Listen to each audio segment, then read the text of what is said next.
Fifth Ward is legendary. Back in the day, we played with each other. Everybody was family, playing with the kids in the field, playing freeze tag, basketball. That's where everything started at with me when I think about coming up in Fifth Ward.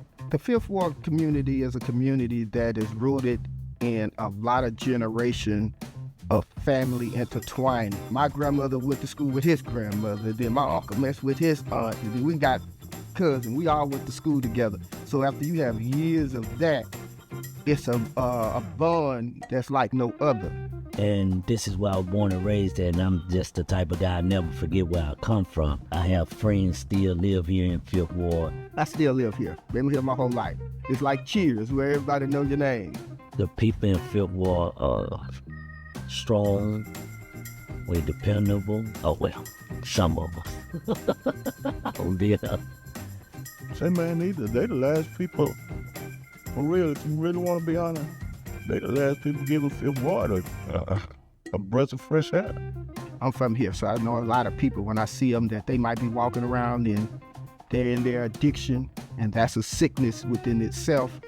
Yeah, if you've got any humanity within you, that's going to tug at your heart for any human, let alone somebody you've known for years. And I mean, sometimes that as we grew older, you know, we probably didn't follow the same paths that we supposed to have. Me personally, I did 14 years of federal penitentiary.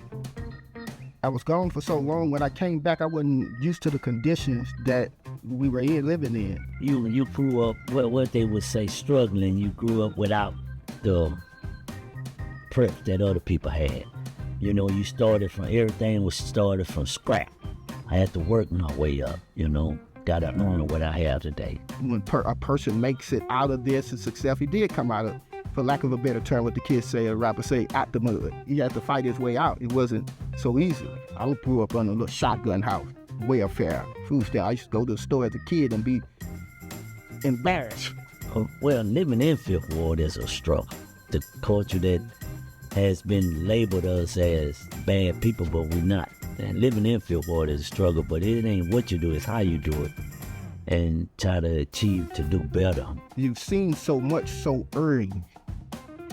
And not that it was stressful, but it's just environment. You know, that happens in ghettos and places where a lot of people are below the poverty line. But you know what I do remember in our life is back in '74.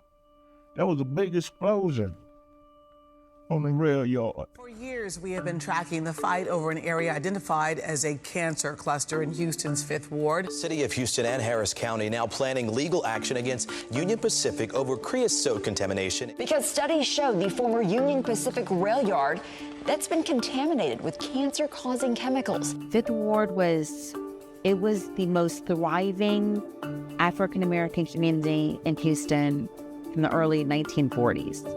It was if you wanted to be a doctor or an entrepreneur, you went to Fifth Ward and you opened up your shop. The original clinics, pharmacies, laundromat, hospital. I mean, everything happened. It was the gold. It was like the gold space. And so for you to see it look at the way that it looks now, it's heartbreaking. And so, but this whole environmental issue has really caused that. It's just been ignored. No one really cares about it. I had a traumatic experience in my life, which put me in politics. It caused me to change laws and legislation, right? Mm-hmm. But I don't have to do this. It's just something that I really want to do. She's not a politician by trade, exactly, but a dentist. I'm a dentist. But in her heart, there you go, she came up with community civic mindedness from her grandparents, from her parents. Yeah. She saw it, so it was inbred. And now, you know, like she said, she doesn't have to, but I would say different. I think you have to because it's already in you. Okay, so Wheatley was the Ivy League. Every black person that has any level of success graduates from Wheatley. Correct. So when you go in there, you're going to see a wall of, kind of wall of fame. We'll have a wall of fame. Yes. But it's every elected official since the 1960s. Mm-hmm. Every doctor, every lawyer, they're all on that wall. My dad's on there. From an academic education perspective, Wheatley High School was the heart of Fifth Ward. Wheatley High School had a tradition, for decades. We talk about the Barbara Jordans, we talk about the Mickey's, the Joe Samples, and I tell the story all the time about George Foreman. You didn't make it to Wheatley, but George used to take my lunch money in middle school. So it was cohesive. Yeah. It was a unified community. But that's gone. A lot of it has to do, for lack of investment in the community, a lot of it has to do with the healthcare. Let's talk about the cancer cluster. The community itself, for decades, has had to address an issue that they were totally unaware of. They knew about the cresol. Cresol is a carcinogen. It's a combination of toxic chemicals, one of them being arsenic and others. But because it is a cancer-causing element, its ingredients, and they used to actually make it on the creosote site. This particular plant had been there from the 1920s up into the 1980s. When did people start getting sick? We have whole families, generations. Know of one, had 12 family members, he's the only one left. The community was a vibrant, alive community. There were children that were playing in the community and all of the above. It was just vibrant. It looks like a ghost town now. I know. So how do you restore that? If the community could have anything that they wanted in terms of some type of community benefits agreement, what are 3 things in order you think they would want? The one thing they want to do was, of course, be compensated. Okay. And they have the right to do so because they're the ones who suffer. The second, have a facility, in a healthcare facility within the community itself. Third, beautification. You help destroy this community because the ground is still contaminated, the water is still contaminated, and UV is still there. We know the EPA has been doing testing in the community. There is supposed to be some release of information letting us know if this area is contaminated to a level to where it's harmful to humans. Mm-hmm. If for some reason they come back and they say it's not contaminated, what would you tell the EPA? They're lying. They're lying. And it may very well not be as contaminated as it was previously, but what about those who are impacted now?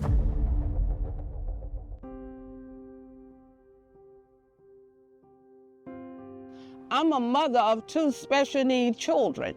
My firstborn is legally blind, and then my baby girl's Down syndrome. So a lot of times in the back of my head, I wonder if that has something to do with me as well.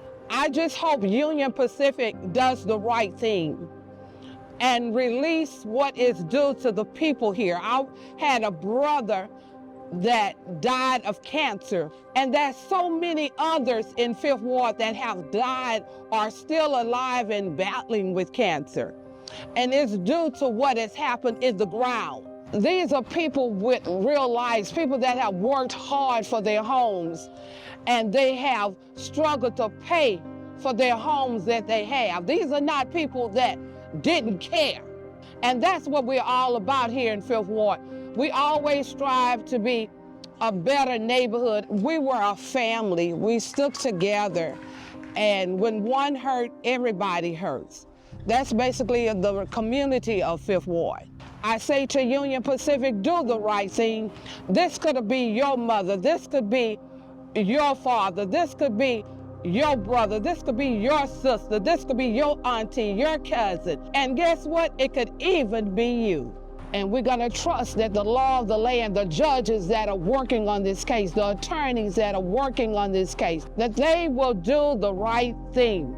But the God I serve, He promised never to leave us, nor will He forsake us. So as of today, my trust is in God, and I know He will come through. This was when the neighborhood was a neighborhood where all the families, we had kids on the street. It was when it was alive. Everybody played with one another. You don't have that here. You haven't had it around here. My kids didn't get a chance to experience that, around here because it was just like a dying neighborhood, just kind of like forgotten about. We're standing in the front of Lucille Long's house, my mother. She died here. My mother moved in his house. I think it was back in the 80s.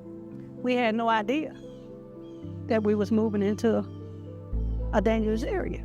I've been over here since 1960.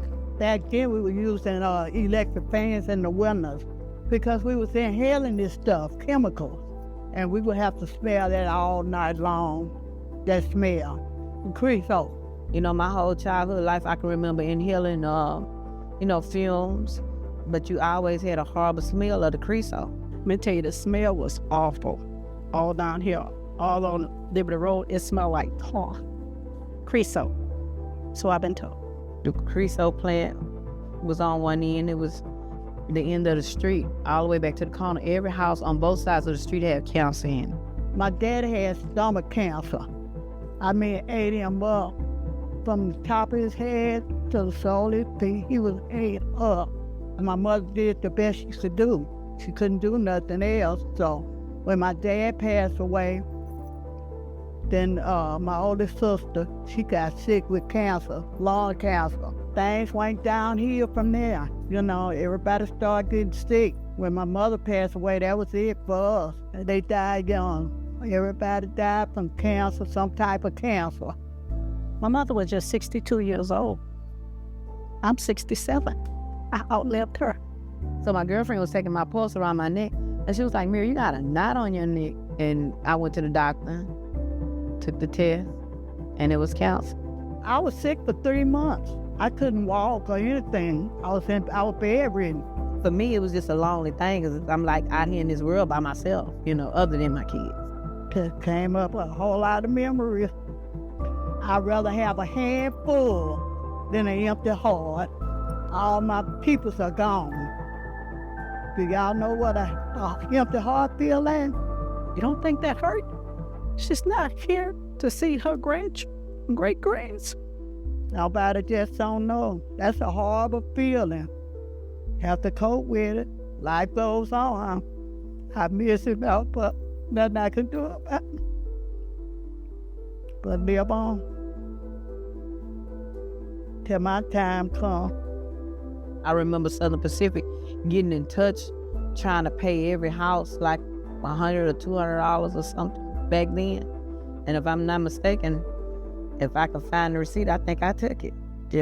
Not knowing, not reading, just did some change. And so, who would you say is responsible for all of this? Union Pacific. Not biting my tongue. I joined the organization in part because that way we can get some information about what they were doing for us trying to get in touch with some of the leaders in the city. And so it is literally the world of two cities. It is the haves and the have-nots. I don't take no for an answer. I can't be a dentist and not fix the problem. I am fighting for them in the same way, with the same intention, with the same heart and passion that I fought for, so that no one else loses their kids.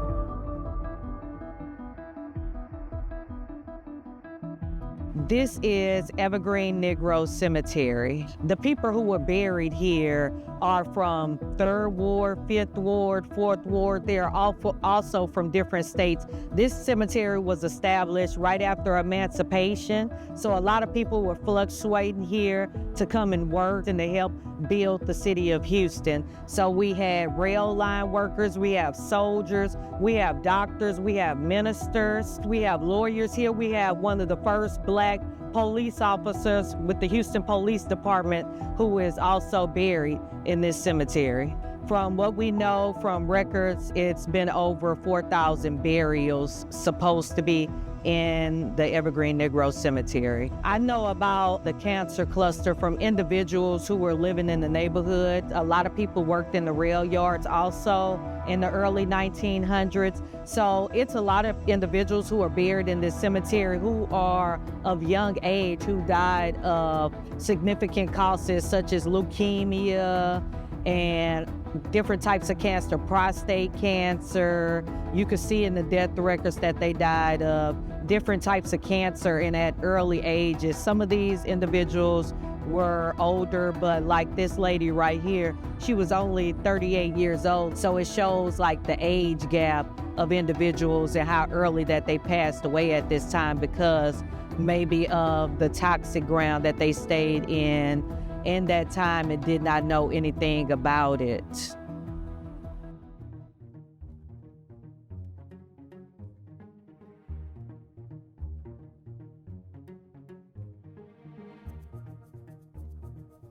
Fifth Ward is a web of rail line, a web. So we're talking about the creosote was used to treat the tie, what they call ties, those logs that hold up the metal of the rail line. You know, we didn't know what creosote was. We didn't know that creosote was that sticky black stuff that we used to say it was tar.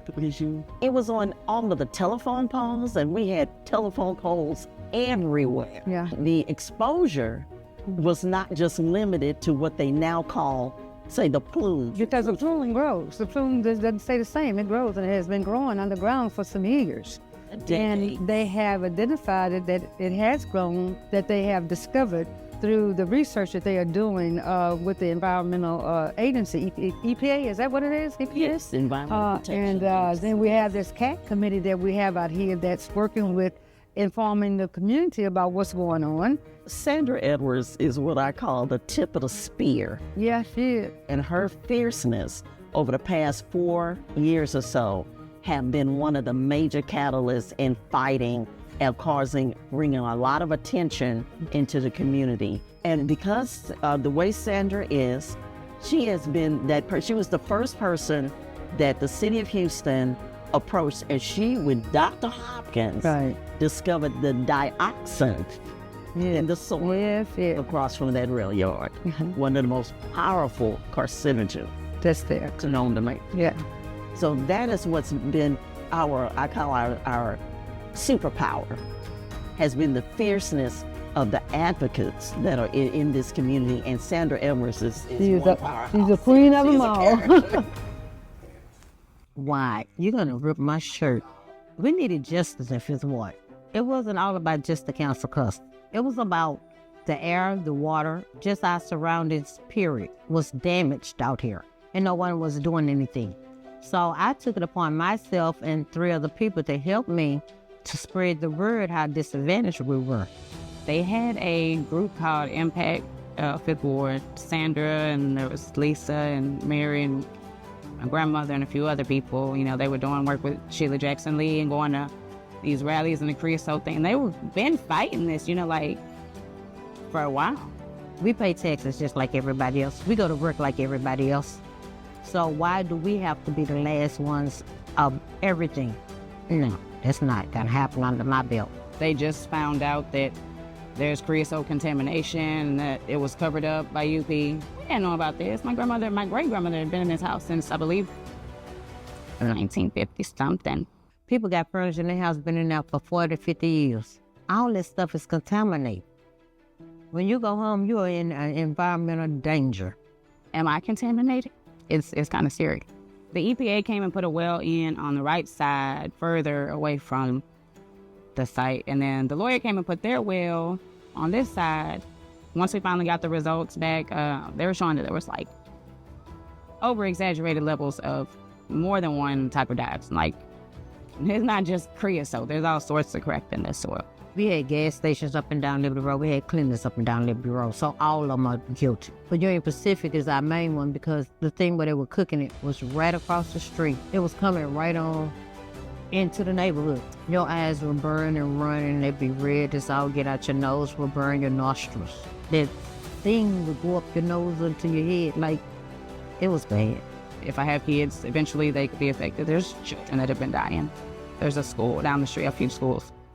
And nobody cares. Nobody's speaking up for these people. When you think you come into this neighborhood, you're gonna buy you a cheap little nice house, even with the newer houses, and then you find out that you're in a danger zone, that your baby may not make it, your baby may be born with birth defects and stuff. I wouldn't wish that on nobody. My grandmother, Barbara Bill, she passed away last year in August from cancer. And during her last days, she was still with that oxygen machine, carrying it around with her fist up, fighting and still speaking. And, she was still out there trying to get the message out. They wanted to do the relocation. I'm not taking the relocation because I think that's not for me. This is where I want to be. This is what my legacy is. This is what my kids, I'm leaving this to my kids. I want a new house. I deserve a new house. It ain't but 5 of us on this street. Build us a house. We not going nowhere. You're not getting our property. The least you can do is give us a decent home before we leave this earth.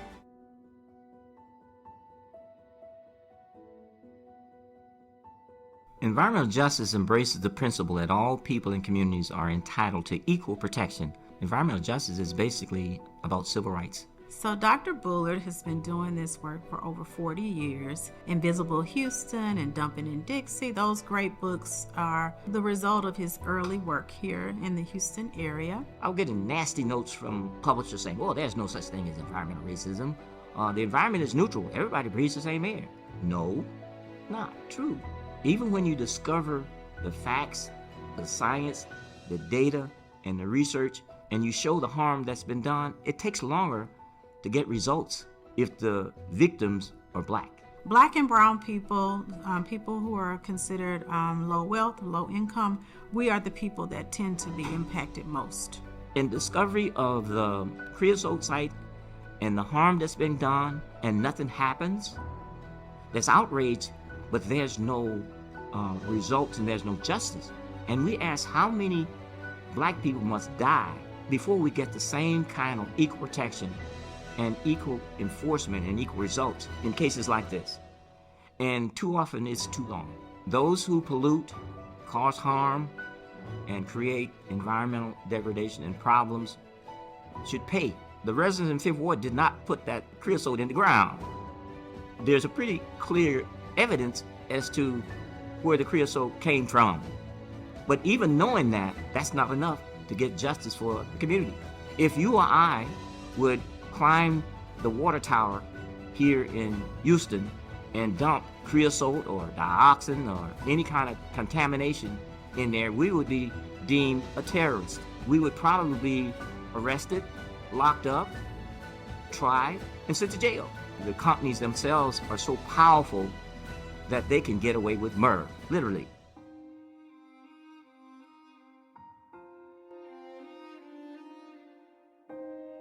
Environmental justice for us was Al Gore on TV 20, 30 years ago saying that we had an environmental problem.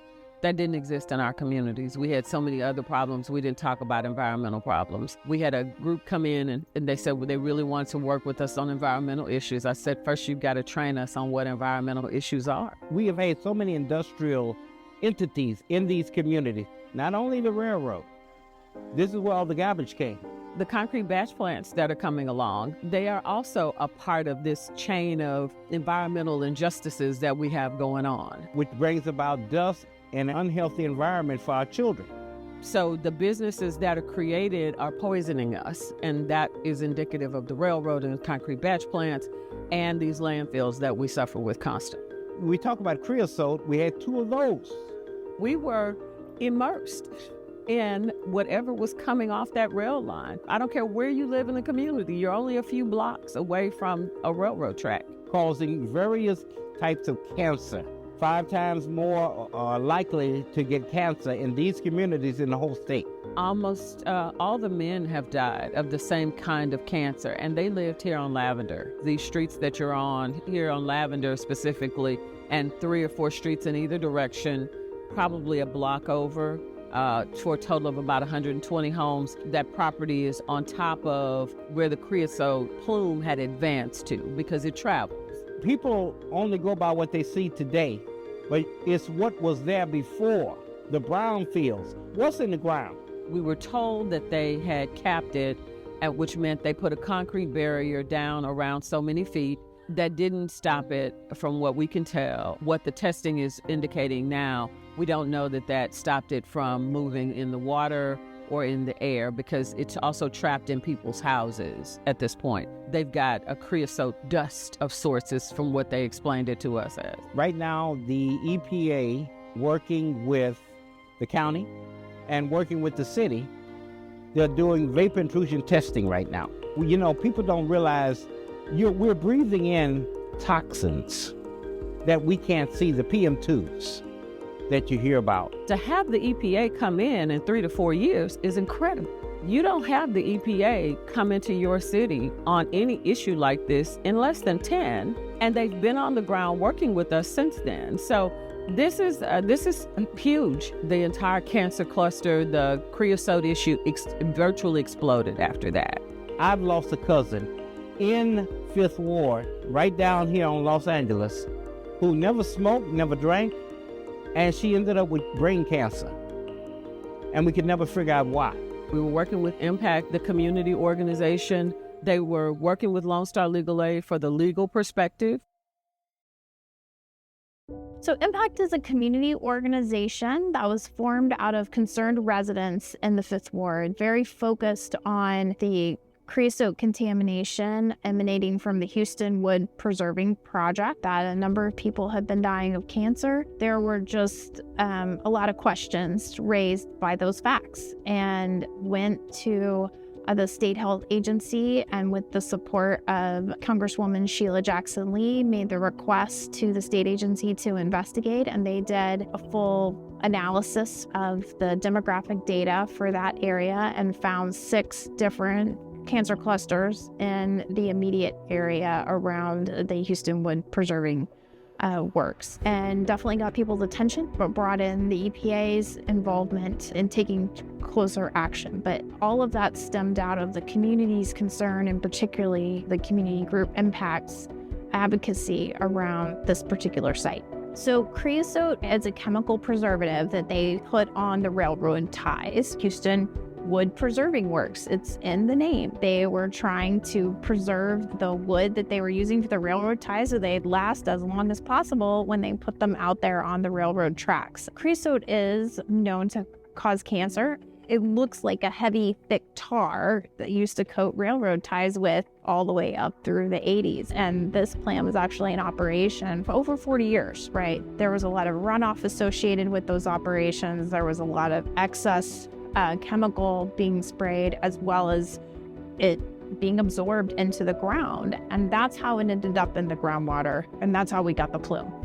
So the plume is kind of a fancy word for where the contamination is. We are mapping the plume by using readings that we take from groundwater monitoring wells that are on site and now throughout the community to determine where the extent of the contamination extends. So we could determine if the plume had reached that well and understanding what that impact means for the community. Hi, Dr. Ullman. It is so good to see you today. Thank you for joining me. Creosote is also referred to as coal tar and can be made from either straight petroleum or by baking wood or baking coal. And it is an accumulation of many different chemicals that are pulled together because they kill anything that comes in contact with it. And that's why they use it to preserve railroad ties or wood telephone poles. Any bug or bacteria or fungus that wants to grow on those things die. Now, creosote is heavier than water. It will move through the water table down until it is stopped or delayed. And so what the creosote has been doing for the past 100 years on site is moving down until it hits something that allows it to move horizontally. We can see up to 25 feet of creosote sitting in a well and then suddenly disappearing. And that tells it it has dropped down and is moving on. And so as it's moving, it's leaving little bits of itself that may or may not dissolve. But more importantly, it is allowing vapors, toxic vapors, to move out of the creosote and go up to land surface. But our concern is the toxic vapors that have been coming out of the ground into people's homes. I had spoken to some residents who said they could smell it in the air as they drove home. Any volatile coming from a petroleum product such as creosote, it gets in your eyes, it gets in your lungs, it's in the air you breathe. Okay, these are my sisters. It's a family business. Well, it was started by my parent when my father was laid off from Southern Pacific Railroad, and he wanted to start something. He didn't want to go back. They called him to go back to work, but he said because his job, he was a truck driver at the Inglewood plant, and he said if he went back, he would not live to see us become adult because so many of his friends had died. So creosote, people really didn't talk about it, but you knew it was something in the atmosphere. You could smell it. And so it's you could just, the iron, the ore on the poles, when we played outside, we played kickball, the poles were the base. So you standing here and you go, this is all on your hand. You don't care, you don't know, you're just wiping it off. A young lady that we went to elementary and middle school together. And by the time we got to high school, and she became very ill, and they could not pinpoint what this illness was. But Elaine died when we was in the 11th grade. And then I had another close friend. They lived right across the street from Inglewood Station. And at the age of 19, we lost Jackie, and they said that she had brain cancer. And that was my first time ever hearing about brain cancer. And Uncle Norman, the stomach cancer. Stomach cancer. But he had stomach cancer. And Brother Bedford. Oh yeah, Brother Bedford. And he lived on Wayne, and he worked with Dad at Southern Pacific. And we didn't seek out for the information. You know, we just believed what was said until now. I worked at Southern Pacific in 1969 on the yard where the creosote plant, where they were doing the creosote. We always smelled the smell, and the stuff was so strong. And if you run it long enough, it kind of like burn your eyes, like your eyes burn, stuff like that. Most of the smell, the strongest was right there at that creosote yard right there on Levy Road. I went to the railroad headquarters and told them that one of the tanks are leaking. He told me all of them leaking the same way. And I said, that's not good, because that's the apartment complex there in Clear Manor. I was the Pied Piper of Clement Manor. Okay, so I know the whole Clement Manor population most likely. But what happened, the mothers started passing away from cancer. And they would tell me, Miss McGruder, I just don't feel well. Because when you don't have money to go to the doctor, you gonna tell somebody. We're not educated when it comes to healthcare about where we need to go. We have to find out on our own. So during that process of doing that, at least by 50-something of them ladies died from all kinds of cancer. Everybody was dying in my family. My sister passed away of a brain tumor that I have now. Daughter, my baby, my daughter passed away of cancer, and my mother and father passed away. You know, this week he passed, the next week she passed. And I took care of every last one of them that was sick. I took care of them. We moved our stuff in storage and took care of my mother. That's who brought me in the world. And if she took care of me all these years, why would I not turn around to help her? I didn't work there too long because it was, just a friend of mine died from that chemical. It was coming off the railroad tracks. When it rained, it was spilled down and coming off the railroad track. That's all I can say. It was coming from the railroad tracks. At first, I was mad at God. Forgive me. I was mad for him taking away so many of people. I was so used to people dying till it didn't faze me. Young girl, 18 years old, passed away over there. She died of cancer, left 4 children behind. The ground is a burial ground.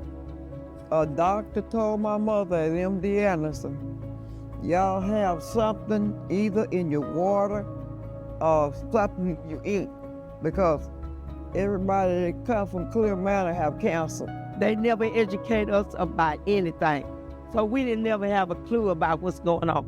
And in the world, what they call us is peasants. Or, we ordinary citizens. Or, we, as far as the world is concerned, we nothing. You're standing on the plume in Houston, Texas, in 5th Ward, Lavender. People from this neighborhood have to go to the hospital, have to go to LBJ or Bental. I wasn't happy with my mother going to Bental. I want to go to MD Anderson. You contaminated us. We didn't ask to be contaminated. We didn't ask to be sick. We didn't ask for our children to be sick. Let me die with a smile on my face and say I got a little bit of heaven when you took me to MD Anderson. I didn't have to sit in the hospital all day and wait on my medication. I want a little bit of the best of the life, okay? You're not giving it to me by taking me out of the neighborhood. They have not took anybody out of the neighborhood that's been here originally, have not took them to a better place saying they're gonna get us out of here and buy better homes. But instead, they seem like they're trying to wait us out. Just let them die, let's wait them out. And then we can come over and get anything we want. If you can give me my mama back, you can take all that you got and you can keep it. If you can give me my mother back, that's all I want, but you can't give me that back. So since you can't give me that back, you need to give me something to compensate for what you've done to the neighborhood. You need to give Lucille kids something and all the other mothers and children that have died without their mothers at a young age. And I know I got cancer and I know I'm gonna die, but give it to me now so I can take care of my kids that's left on top of the ground and not under the ground. But as you can see, we're still where we was when the plant blew up decades ago. And when the explosion was, it broke the glass out of the window. The whole glass went through my foot. It shook the house. I still got that mark on my foot. It was such a big explosion that it blew the windows out of our house down here. I think I was like 13, maybe 14 years old. So we got on our bikes. We rode to the explosion. I rode back. And we went on with our life. As a child, I remember we was all outside playing and it was just a big explosion. It was just like a dark cloud came over. Everybody's house was full of soot. The cars was full of soot, like oily, like a oil substance. It was a chemical explosion. I was shocked that it was so close. It just showed you how really we were all out here living on a time bomb, ticking time bomb, and didn't know it. So we have some anecdotal information that we've reviewed from local fire reports, things that were reported out, and have tried to kind of piece together also personal accounts of that explosion. But as we understand it, there was fire and explosion associated with the creosote operations that basically put creosote out open into the environment, into the community. So that is of extreme concern that it was not just runoff type operations, but also like this was a projectile that went into the community at some point and possibly contaminated a lot of people in the immediate area due to that event. Well, since we spoke last, I got further information that indicated the explosion was actually in one of the railroad cars, and it disrupted everything and allowed for an above-ground storage tank of creosote to burst and to go over the land surface. But from what I can see, it never went further than Liberty Avenue. And if you sample the soils, you're not going to find creosote because it didn't go on the land in the residential area. It's going from the site down underneath. That's why if you look at some of the drilling bore logs, you see no vapors, no vapors, no vapors, and then suddenly you see a lot of vapors, high concentrations, all the way down to the bottom of the boring, which means the creosote is below the well.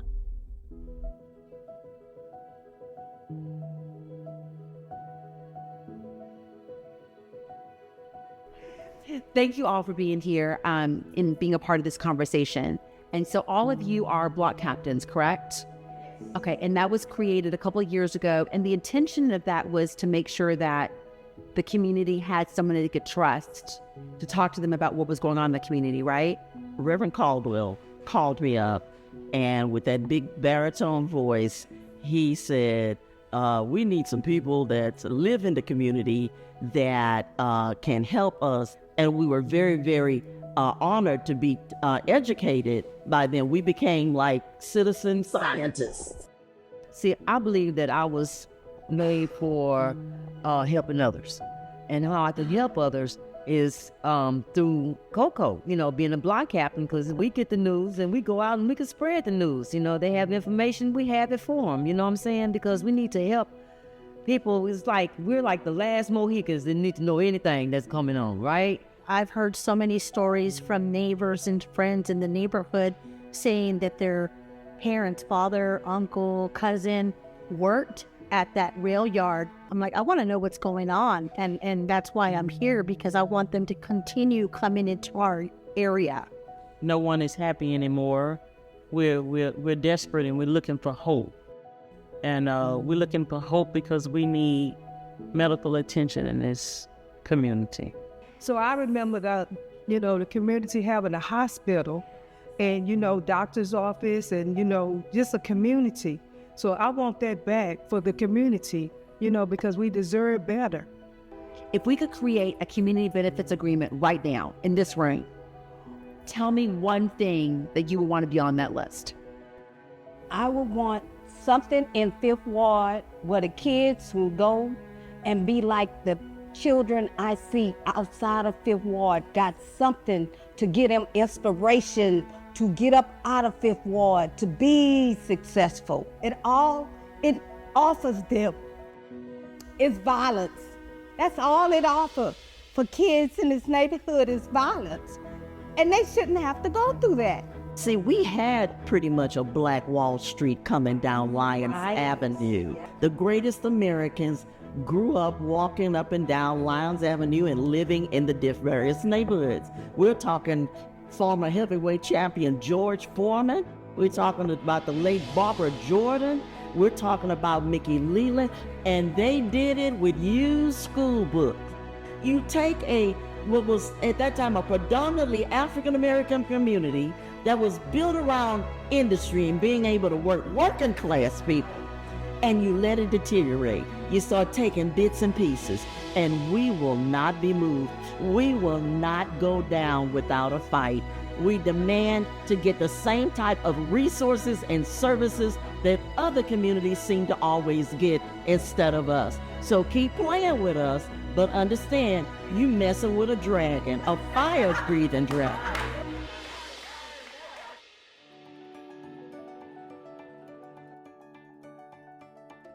Union Pacific is committed to what it is responsible for. That starts with why the most extensive and comprehensive testing is so important.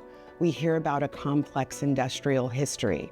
We must find the extent of contamination and its source. The city of Houston used Fifth Ward as the city's incinerator. Trash was brought to this neighborhood and burned as part of city operations. The same with the landfill. There are so many sources. There are 3 Superfund sites.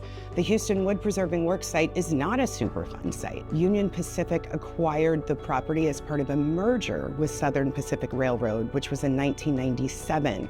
Now, when that merger happened, it was 13 years after the site closed. There are no words to take away pain of losing a loved one. Families deserve to heal. The community deserves to heal. And for that to happen, we have to work together to get the answers, to take the next steps. Union Pacific is committed to that. This is concerning. This is scary. But that is why, again, we are committed to what we are responsible for. It is hard to take away those feelings, but they can be assured we will be here to determine the extent and source of contamination and any and all next steps that are necessary. When people believe that they are poisoned or that the land is contaminated and people die, there becomes a different kind of energy in the neighborhood about how you feel about living there. People start moving out, and then there's this perpetuation of disinvestment and impoverished mentality, which feeds into the outcomes. We do understand that there's a relationship between creosote and cancer, so let me be clear about that. But the causality is something that we cannot measure at this time. And so if the contaminants are not found, it will lead people to believe that it didn't happen. But that doesn't mean it wasn't injustice. I don't expect to find the levels of chemicals that happened 40 years ago today, but the effect and the impact absolutely remains. I truly believe that the approach that we need to take is an environmental justice approach as opposed to a toxicological approach. When you're looking back 4 decades, it's difficult to make a complete exposure pathway. And if it's not complete, it didn't happen, right? But an environmental justice framework looks at it differently. It goes back into the past and recreates the plausibility, and regardless of the outcome, suggests that justice or injustice, that's the outcome that we need to look at, not the science.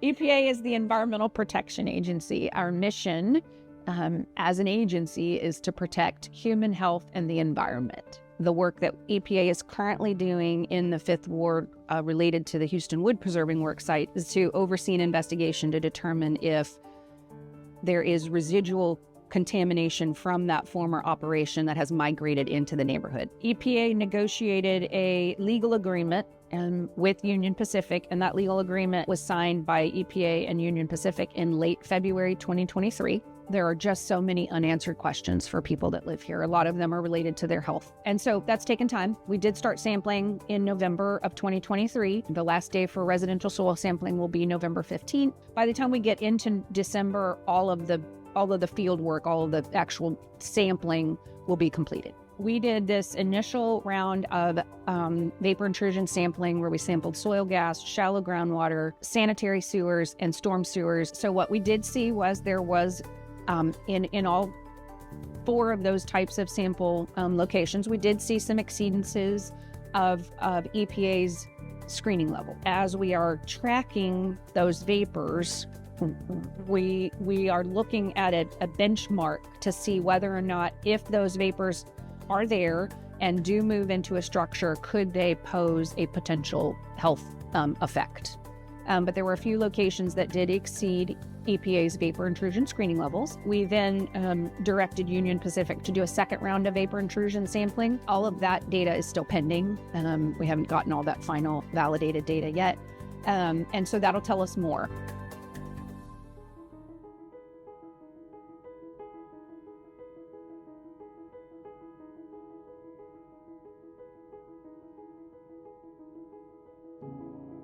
All right, so it's been a little while, hasn't it? We've got some information to share. I know you all have some questions to ask. If you are an elected official, would you please stand? Ladies and gentlemen, good evening. I am CC Scott. I represent Councilmember Dr. Letitia Plummer, at large for Houston City Council. Thank you. Good evening. I'm Erica Lee Carter, your Congresswoman-elect for the 18th Congressional District. 5th Ward has always been the heart of the 18th, so I'm so glad to be here.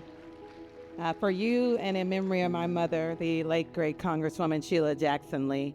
We are still here, we are important, and we deserve a healthy and safe neighborhood for you and for the future and for this city. I am the EPA project manager who is overseeing the work that EPA is doing here in the 5th Ward and is directing Union Pacific Railroad to conduct.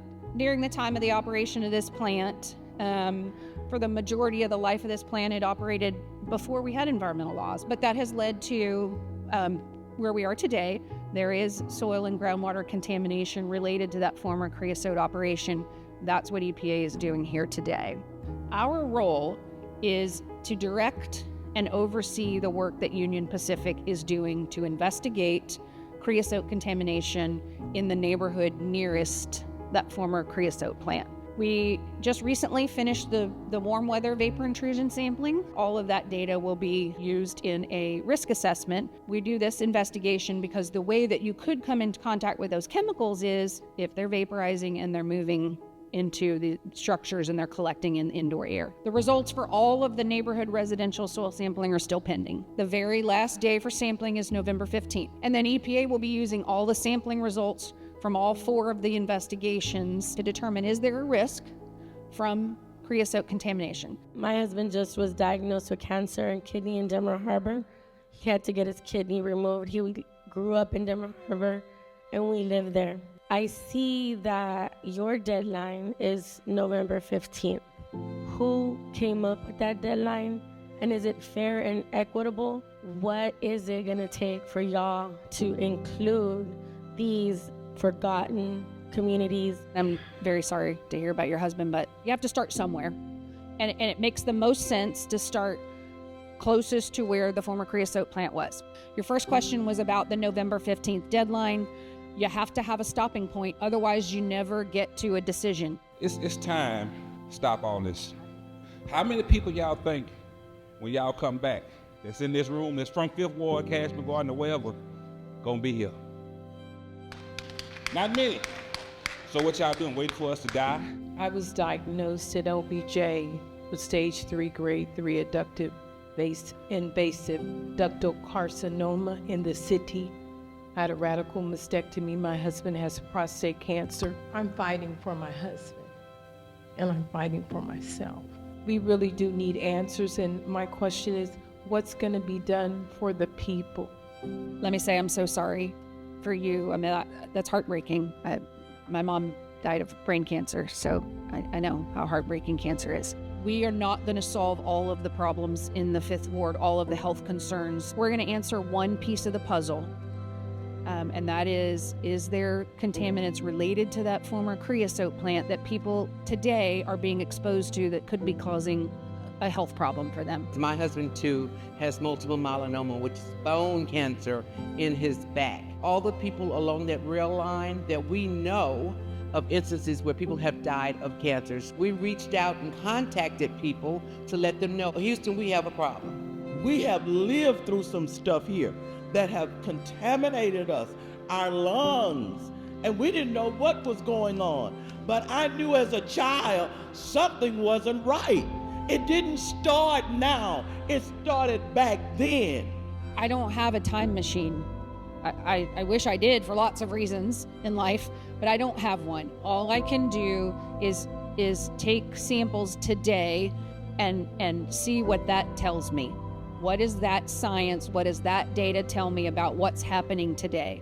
I think everybody in this room would agree a long time before environmental regulations and worker safety regulations existed, there were lots of types of industry, including creosote plants and creosote operations that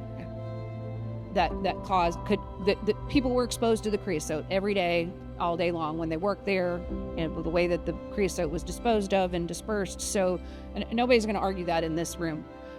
If your question is specific to what to do about your health today, I'm going to refer you to, because I'm not a doctor and I'm not a toxicologist, and so I would say, Omar, if you would stand up and introduce yourself.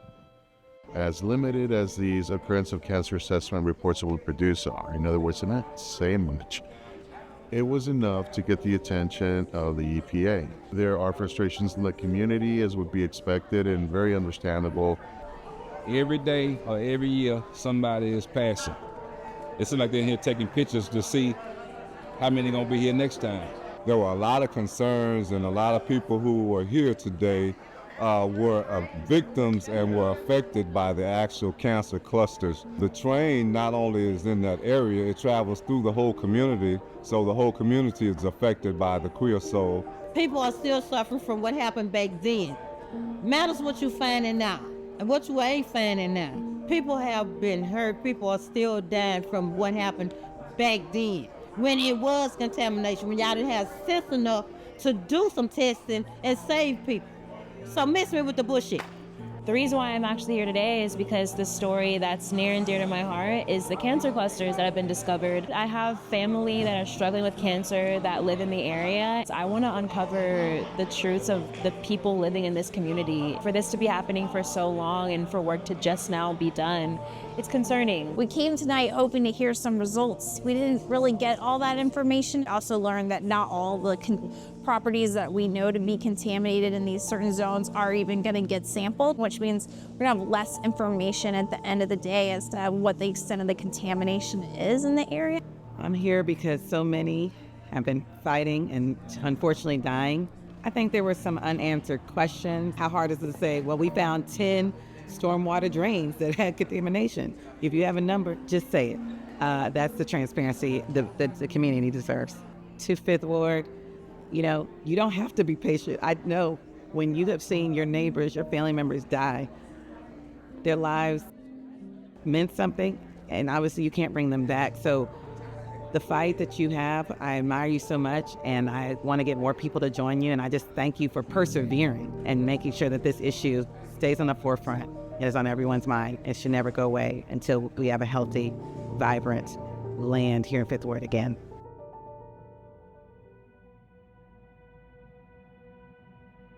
A railroad line should not divide where Union Pacific decides to go test for soil contamination.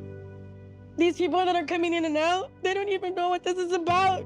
They don't even know that Union Pacific, the railroad that their babies have to cross to go to school and their grandchildren go to school, has excluded us from soil testing, possible soil cancer testing contaminated soil that we currently live in. These babies are going to these schools and there's contaminated soil and they're contaminated in their schools and they're contaminated at their houses. They don't have anyone that is fighting for their future. And how dare you exempt us from having our kids have a future? Shame on everybody that's fucking involved. Shame on y'all. And I hope that they never have to fucking go through this. And I hope that your husband never gets cancer. And I hope that somebody fucking tells you not to have your kids eat contaminated fucking soil. All of y'all can go to hell. Because my grandfather was a World War II vet, and my grandmother was a Latina fighting LULAC person, and that's where I get this from. I picked cotton in the cotton fields with my grandparents after he fought in World War II, and I thought it was a fucking game. And now you're gonna tell me you have a November 15th deadline. November 15th deadline that I can't get these residents enough time to sign for their family's future? To see if we're also living in contaminated cancer cluster. I want to leave out of here so bad. But we don't have the money. And I don't even feel right selling my house to somebody else. And how dare you do that to us?